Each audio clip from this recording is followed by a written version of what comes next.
I got this question, and I get asked this a lot. Like, what do you eat and how do you know when to stop? So like, you're not eating too much. And it's a great question because we have learned that we have to count calories. We have to figure out the macros. We've got to put it all together and don't go too far over here and don't do too much of that. And all of these blocks and borders and numbers and shoulds. I just want to talk about that a little bit because I come from a very, very different perspective. Let's go through some of the basic ways that you'll hear online of how you should be nourishing yourselves on the carnivore diet. You've got people talking about that you have to eat a certain amount of protein and to basically eat your weight in protein. So if I'm 130 pounds, ideally, I need to eat about 130 grams of protein. And then there are other ideas of, well, just eat when you're hungry, and when you're not hungry, don't eat. And then you have intermittent fasting that it's, really healthy and really good for you. Okay. And then there's another thought of eating a certain amount of fats to proteins. So what is the ratio between fats and proteins that you're eating? All of these are useful. They are useful tools, but at the same time, they're not. Let's talk a little bit about getting enough protein. I think that is maybe one of the strongest arguments in this carnivore world, that we really do need to get more protein than we actually think we need, or that we can actually stomach. Because especially if you're starting out, eating meat suddenly after a high carb diet with all the fruits and vegetables and all the other things coming in, you can feel like it's just too much. A lot of that has to do with just the change that will happen within you as you continue to eat meats. And there are ways around this kind of reaction to starting on a carnivore diet. But you really do need to eat your ideal weight in grams of protein. So I am 130 pounds. That has always been my weight during my menopausal years, the perimenopause, between my 50s and until I started doing this carnivore diet. I gained 20 pounds, and not my ideal weight. 130 pounds is my ideal weight. And very quickly, starting this carnivore diet, I did lose that weight and got back to 130. So for me today, at 130 pounds that I'm at, it's perfect for me to eat 130 grams of protein. So you have to go in, you have to calculate it, measure it, and things like that to make sure you're getting all the protein you need. Protein is vital for, of course, your muscles and for building muscle and for keeping all of the muscles in your body happy and healthy. But protein also supports the healing of your body. So it is something that we really need to have a good amount of. Another way of eating is fats, focusing on the fats, how many fats you're eating. I think that also has to do with whether or not you're female or if you're male. And it also depends on your age. And it also depends on how active you are. And it also depends on, there is no standard. It depends on you, like where you're at. One of the main areas of the fat to protein ratios that I have seen on the web has been the 80-20, 80% fat, 20% protein. This is something that I also put forward in my private coaching, where I teach people to kind of begin with the 80-20 ratio, 80% fat, 20% protein, and just as a place to begin. But from there, things can change. So women tend to need a little bit more fat than men do due to hormones. If you have a thyroid problem, some kind of autoimmune issue, it's good to up your fats a little bit more. Again, this is a very flexible way of going about nourishing yourself. And it, again, just comes down to who you are, where you're at, and what are your goals? Counting calories, macros, all of that. To be honest, I don't even go there. I never, ever worry about counting calories, counting macros, none of that. It's just an extra added thing that I don't really think needs to be in your thought processes in your mind while you're going about preparing your meals. The truth is that some days we're going to eat a little bit more. We're going to have more fat. Other days we're going to eat less. It's all a cycle and a flow, and we are not static beings. We are always nourishing and moving and expanding and contracting, and the energy levels are going up and they're coming down and they're resting and they're excited. There's all sorts of things happening within us all the time. This is the way that I look at how we need to go about nourishing ourselves. It's not just going carnivore. That's the first step, but that is not the only step. In order to reclaim and rebuild your vital health, there are other components that come to this. And we start with a carnivore diet as a place to begin. And it is the perfect place to begin because, first of all, you are going to begin healing your body. Your body is going to love you, giving it what it needs so that it can begin to heal inside out, from top to bottom and from side to side. It is quite a holistic process. And, when you get in touch with that, you will notice all of the beautiful changes that are happening as you move into this carnivore lifestyle. So let me talk a little bit about what I do. When I first started carnivore, I was just eating meat. And I was just eating fats. I was adding as much fats as I could. I knew I was overdoing it, or at least that's what I thought. And I just went with it because I gave myself a month. I said, I'll do this for a month. It's not going to kill me in a month, although I actually thought it might give me a heart attack.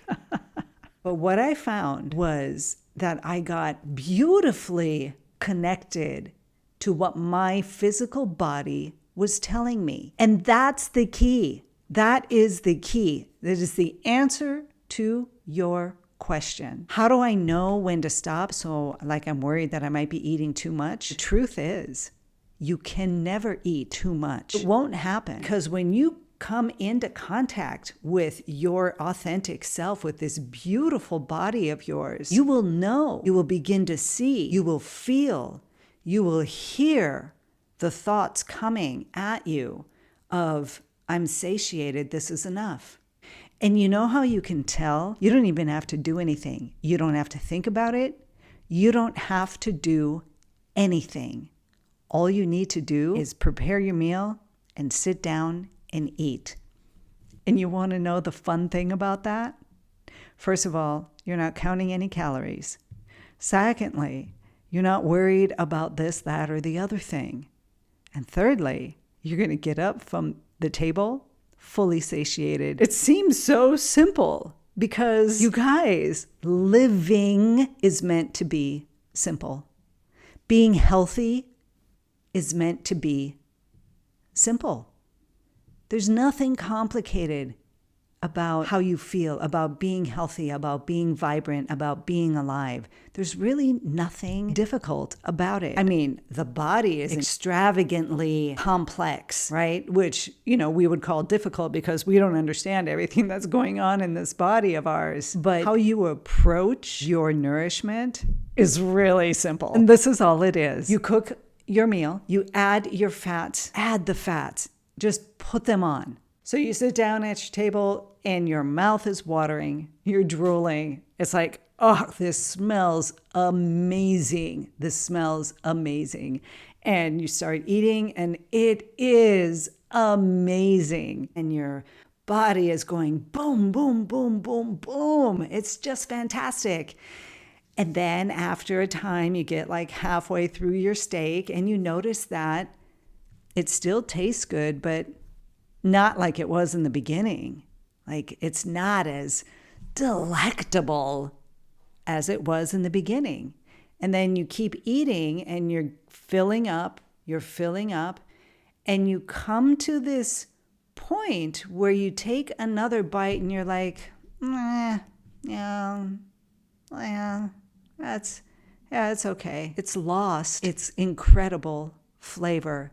the smell of your meal, what's left of it, doesn't quite do it for you anymore. You take a bite of meat with a fat and you're like, yeah, okay, I'm just eating it because I got to finish the steak. That's when you know that you pretty much had all you need. It has nothing to do with counting macros, nothing to do with figuring out the calories. It has nothing to do with measuring the ratio of fats to proteins. And I mean, it just doesn't have anything to do with any of that. And okay, I'm not saying that if you're going to use those processes because they help you, they help the way you think, and it just works for you, of course, go for it. But even if you are measuring things out, you're still going to sit down with your plate of food and you're going to start eating and your mouth is watering and it smells fabulous and it's delicious and it's like the best thing you've ever had. And as you go through the meal and you start eating and you get halfway through and 3/4 of the way through and you're like, yeah, okay, I could stop now. That's your body telling you, I am satiated. Thank you for that great meal. I don't need any more. And you know what that means? You can put your food, whatever's left in the fridge, and take it out the next day and finish it up, or later on that day. That's what that means. This is the beauty of the carnivore diet that I absolutely love, because you come back to natural eating habits. You come back to it. You can't help it. Your body just comes there. It may take a month. It may take a month and a half. It may take 2 months. But if you don't worry about all the numbers and all the shoulds, woulds, could'ves that people tell us that we should do, if you get rid of that, you're left with yourself. You're left with what you need, and you nourish yourself, and you begin to understand on your own what you need to eat and how much of it you need to eat. That's basically it. But before I close up, I want to talk about fats. And this is it, you guys. It's really not that difficult. If you're not eating enough fats, you're going to feel tired. You're going to feel brain fog. You're going to be a little bit sluggish. You're going to be just a little bit off, just not quite there. Just boom, boom, boom. You're not going to be there. And if you're eating too much fat every day, continually, you might see the scale go up a pound or 2. Part of that is natural because you're eating proteins, and proteins are going into your muscles. And if you are active, you're gaining muscles. So part of the weight gain could be for that. But the basic thing is, if you notice that you're sluggish, up your fats, eat more fats, and you will almost immediately, like within 10 minutes, for me, it happens just right away. I get the energy that I need and I'm back on track. That's pretty much all I need to worry about. Do you need to go and measure everything you're eating? I don't do that. I fully enjoy coming back to me and what this body needs. And I am beginning to finally hear what my body needs, what it's telling me. That's my take on it. Probably not the answer that you wanted to hear, but allow yourself to let go of the numbers, the macros, the calories, the, protein to fat ratios. Just allow yourself to let it go. I give you these things when you come with me on my coaching. I give them to you so that you have a place to start. And when you have a place to start, you kind of get it. And so you start there. And then we go through the process of letting go, just let it go, and listen to what's happening in your body. It's really beautiful to come back to yourself, not only mentally and emotionally, but physically, being one with your beautiful self. I hope I answered your question in a satisfactory way for you. If you have any more questions, go ahead and leave a comment below and tell me how you came through the carnivore diet and what worked for you. All right, you guys, if you like this video, please click the like and subscribe button, that little notification bell, so you know when I have a new video up and out. Have a beautiful, beautiful day. I'll see you all soon.